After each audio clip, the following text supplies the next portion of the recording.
السلام علیکم سامعین، 3 شوال المکرم اور 13 اپریل ہے۔ خبر کا عنوان ہے شیخ الاسلام کی وضاحت۔ آپ کو پتہ ہی ہے کئی دن سے شیخ الاسلام حضرت مولانا مفتی محمد تقی عثمانی دامت برکاتہم کے حوالے سے ایک فتویٰ پھیلایا جا رہا ہے۔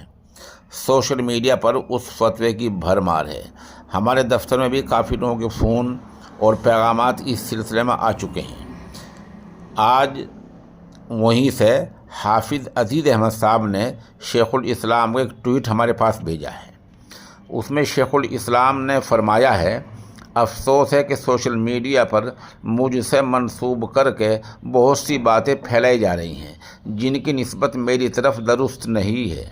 بندے کی جو بات براہ راست تقریروں میں نہ ہو یا ٹویٹر یا میری ویب سائٹ پر نہ ہو، نہ دارالعلوم کے دارالافتاء سے باضابطہ میرے دستخط کے ساتھ جاری نہ ہوئی ہو، اسے میری طرف ہرگز منسوب نہ کیا جائے، اور جہاں ایسی کوئی بات مجھ سے منسوب کی گئی ہو اسے جعلی یعنی فرضی اور دھوکہ سمجھا جائے۔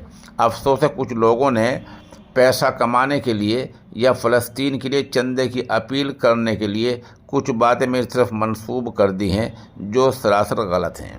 یہ حضرت والا کی تحریر آج ہی ہم تک پہنچی ہے اور اس کی ہم نے مکمل تصدیق کر لی ہے۔